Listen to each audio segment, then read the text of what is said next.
TV One memang beda.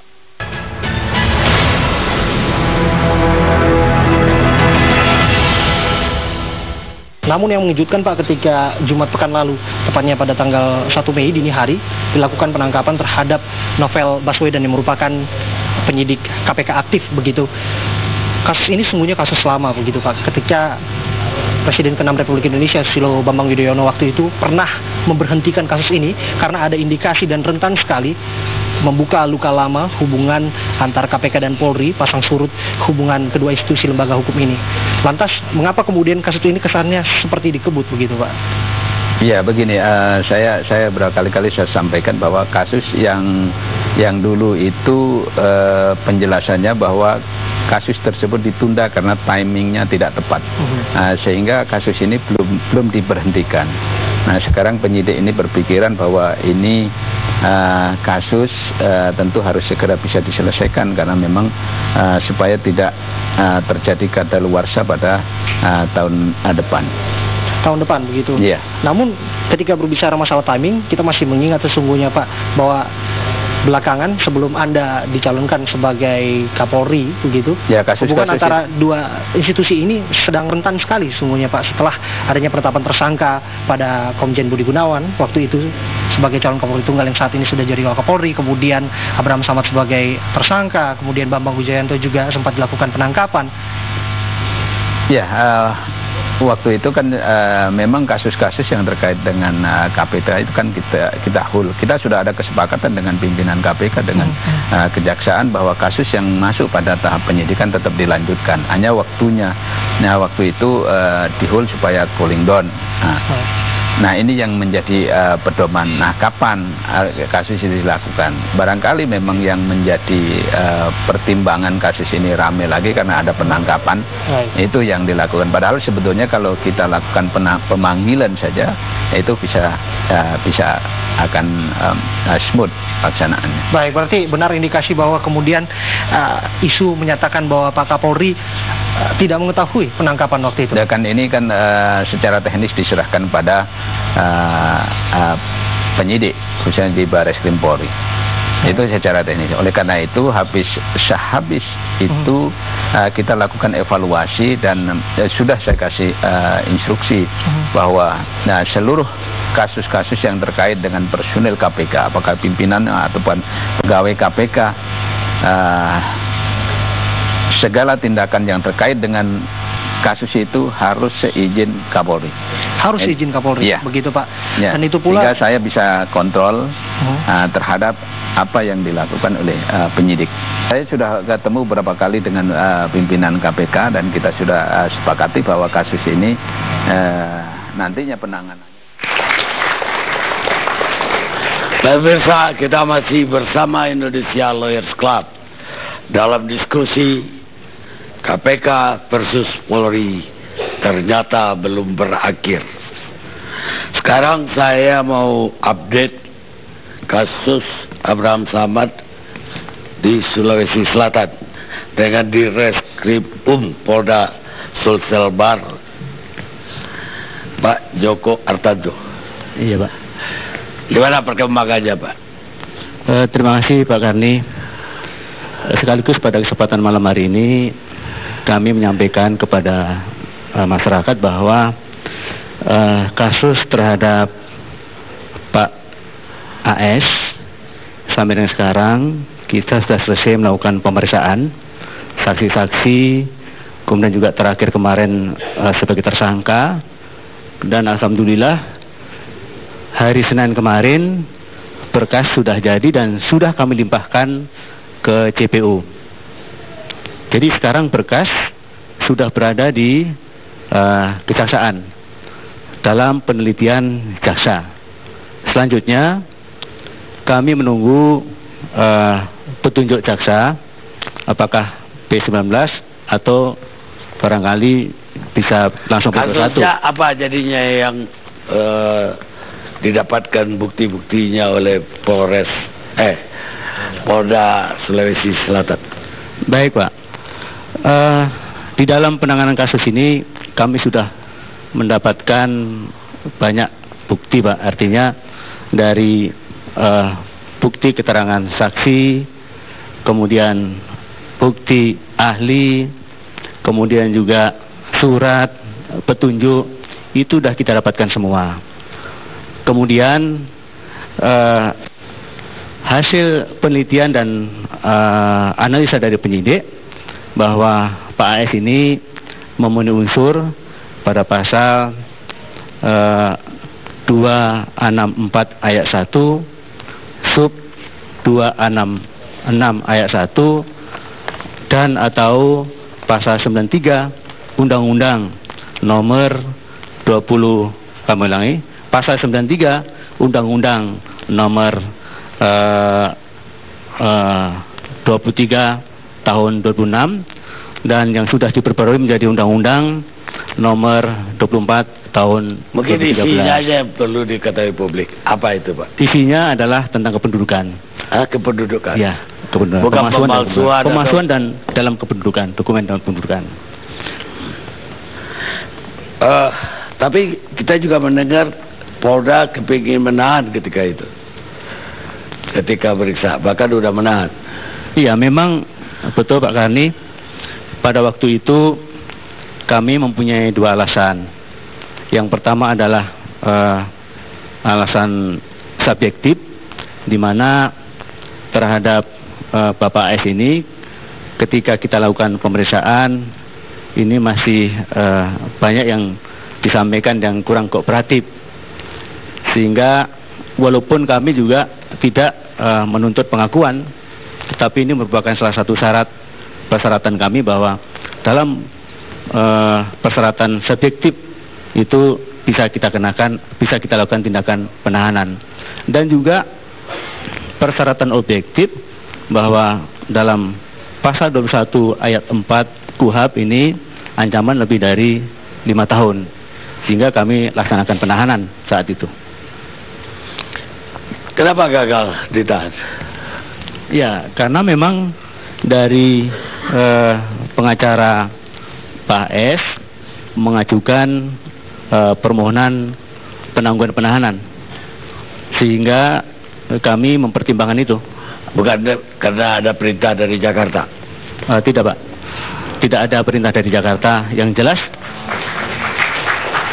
jelas dari pengacara Pak S ini menjamin bahwa tersangka tidak melarikan diri dan siap setiap saat untuk bisa diperiksa di Makassar, dan juga jaminan dari Ketua KPK, Pak, sehingga kami mempertimbangkan untuk dilakukan penangguhan penahanan. Baik, Pak. Sekarang saya mau bergabung dengan Profesor Romli yang sekarang lagi ada di Medan.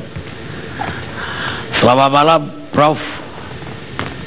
Selamat malam, Bang Karni. Selamat malam. Bagaimana tanggapan Profesor? Selamat malam, Bang Karni. Bagaimana tanggapannya dengan kasus KPK versus Polri yang ternyata masih ada episode berikutnya sampai hari ini, dan mungkin juga sudah mendengar diskusi kami dari tadi. Ya. Jadi menurut saya, Bang Karni, ya, persoalan yang sekarang terjadi itu bukan persoalan yang luar biasa, ya. Ini persoalan biasa saja, ya, bahwa ada kasus Novel Baswedan, ya kan, walaupun saya tidak tahu faktanya, tapi ini kan kasus ini menjadi heboh karena ada campur tangan, ya, dari PLT pimpinan KPK, ya, dengan mengatakan tidak perlu ditahan misalnya, ya. Lalu kemudian Bapak Presiden juga meminta supaya jangan ditahan, ya. Sebetulnya kalau kasus ini kasus biasa, bukan kasus korupsi kan, Novel Baswedan tuh bukan kasus luar biasa, hanya penganiayaan biasa, penganiayaan matinya orang, ya kan. Tapi kebetulan ya Novel ini penyidik KPK, jadi persoalan besar, ya. Tapi kalau kita lihat dari cara-caranya bagaimana polisi melakukan penangkapan, katakanlah boleh juga dikatakan penahanan walaupun bukan penahanan sebetulnya, ya tidak ada bedanya juga KPK terhadap para tersangka gitu, ya. Saya melihat bahkan penasihat hukum pun di KPK kan sangat dibatasi, Ya, jadi semua yang terjadi ini sebetulnya apa juga yang dilakukan oleh KPK terhadap para tersangka. Ya, apalagi ini kasusnya kasus sederhana kok. Ya, pembuktian tidak sulit. Ya, walaupun katanya tadi ada semacam abuse of power, tapi kan yang penting kewenangan Polri masih ada di dalam persoalan ini. Karena tenggat waktu daluarsanya juga belum selesai. Lalu Polri memiliki bukti permulaan cukup. Atas dasar kewenangannya menurut KUHP, ya dia melakukan hal-hal yang diwajibkan menurut undang-undang.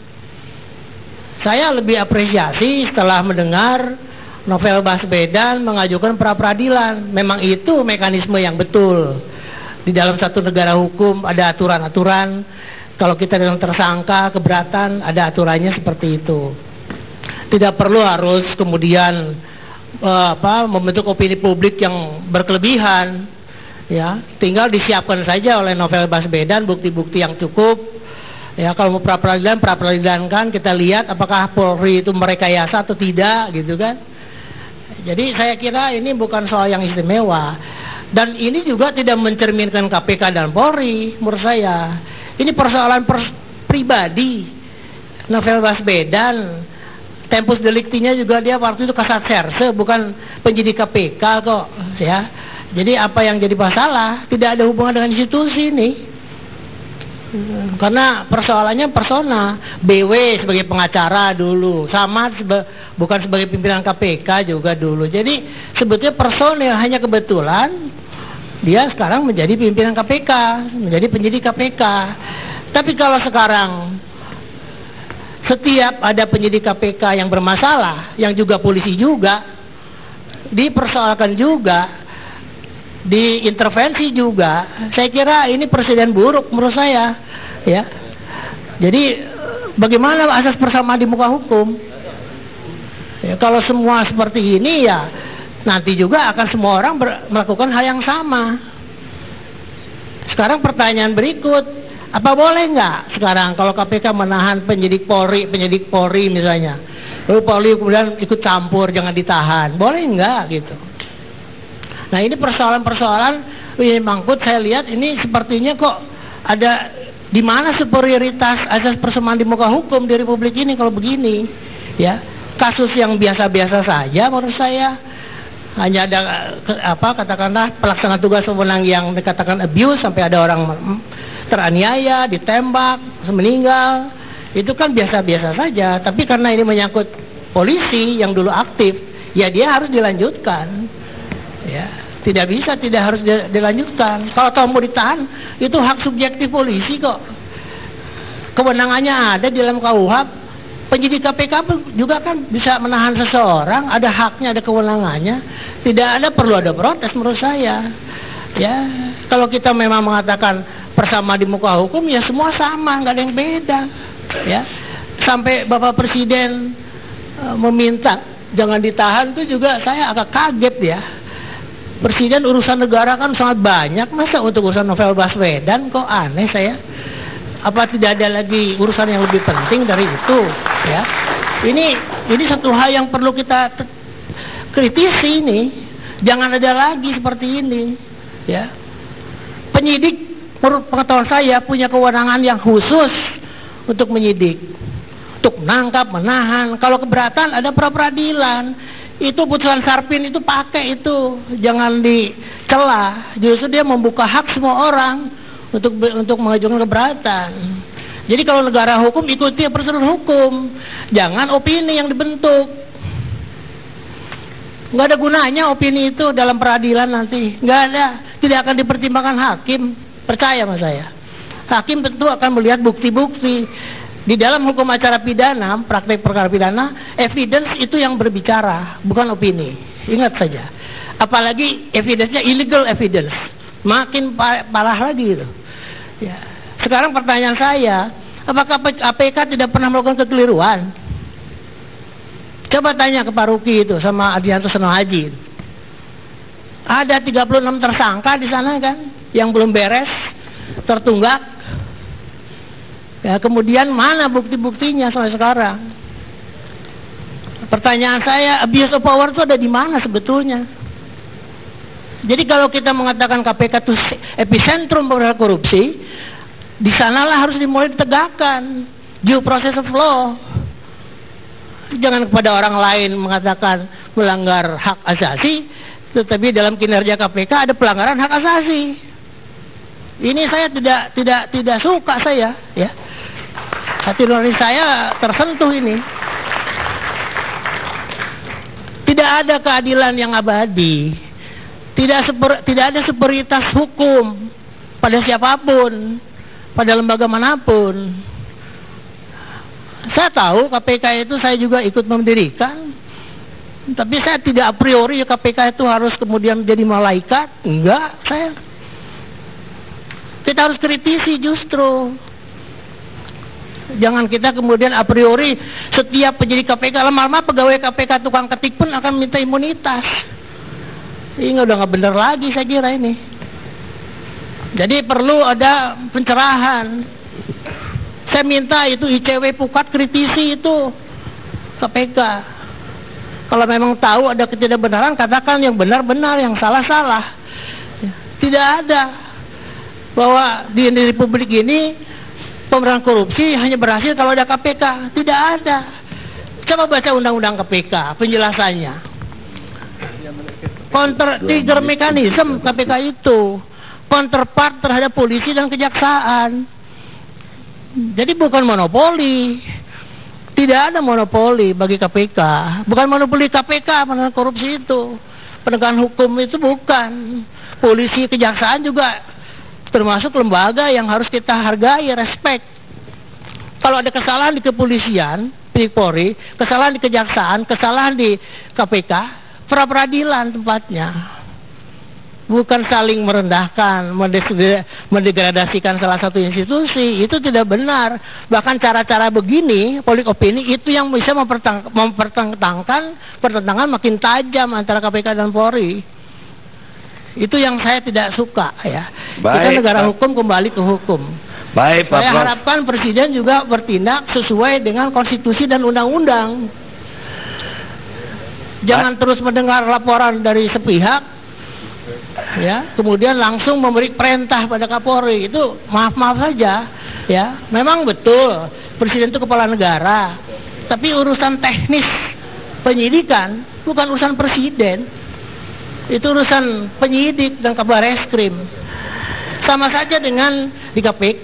Teknis penyidikan kan urusannya Warisadono itu divisi penindakan, bukan urusan yang lain-lain, ya. Saya kira kita harus fair dan adil lah, ya. Melihat hubungan KPK dan Polri. Sekali lagi saya tekankan, urusan novel, BW, Samad bukan urusan KPK dan Polri. Baik. Itu urusan pribadi masing-masing. Baik, Prof. Terima kasih sudah memberikan sumpah kerja malam ini. Sampai ketemu di ALC. Kita rehat sejenak dulu.